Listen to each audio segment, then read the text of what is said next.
بسم الله الرحمن الرحيم. فما لكم في المنافقين فئتين والله أركسهم بما كسبوا أتريدون أن تهدوا من أضل الله ومن يضلل الله فلن تجد له سبيلا ودوا لو تكفرون كما كفروا فتكونون سواء فلا تتخذوا منهم أولياء حتى يهاجروا في سبيل الله فإن تولوا فخذوهم واقتلوهم حيث وجدتموهم ولا تتخذوا منهم وليا ولا نصيرا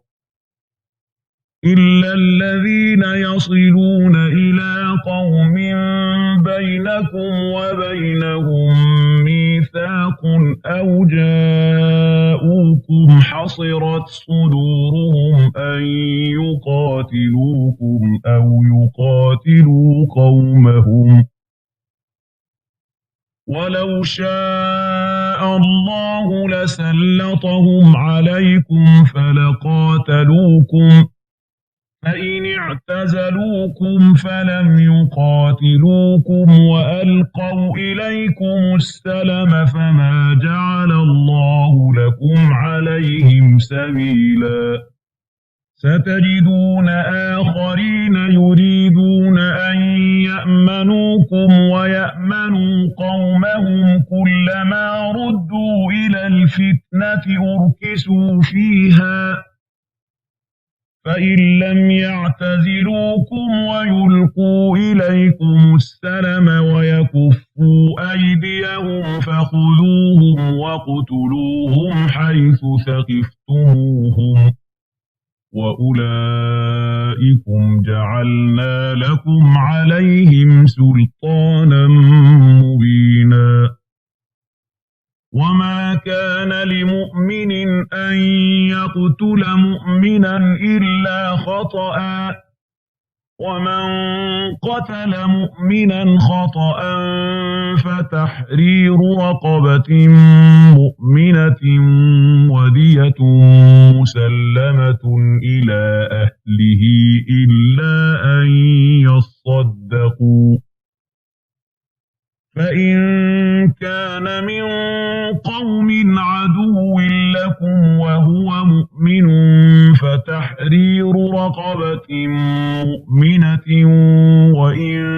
كان من قوم بينكم وبينهم ميثاق وإن كان من قوم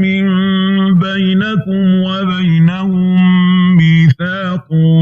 فدية مسلمة إلى أهله وتحرير رقبة مؤمنة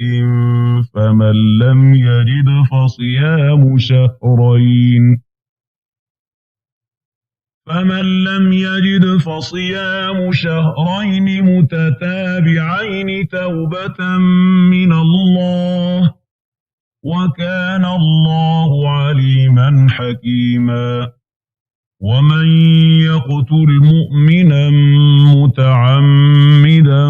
فجزاؤه جهنم خالدا فيها وغضب الله عليه ولعنه وأعد له عذابا عظيما يا أيها الذين آمنوا إذا ضربتم في سبيل الله فتبينوا ولا تقولوا لمن ألقى إليكم السلام لست مؤمنا تبتغون عرض الحياة الدنيا فعند الله مغانم كثيرة كذلك كنتم من قبل فمن الله عليكم فتبينوا إن الله كان بما تعملون خبيرا لا يستوي القاعدون من المؤمنين غير أولي الضرر والمجاهدون في سبيل الله بأموالهم وأنفسهم فضل الله المجاهدين بأموالهم وأنفسهم على القاعدين درجة وكلا وعد الله الحسنى وفضل الله المجاهدين على القاعدين أجرا عظيما درجات منه ومغفرة ورحمة وكان الله غفورا رحيما إن الذين توفاهم الملائكة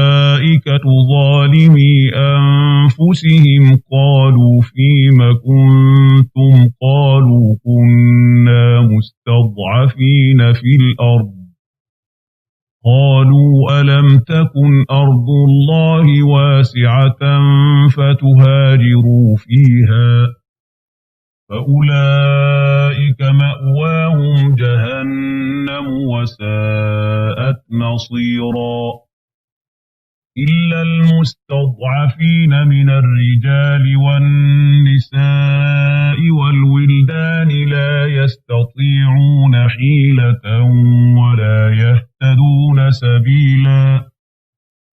فأولئك عسى الله أن يعفو عنهم وكان الله عفوا غفورا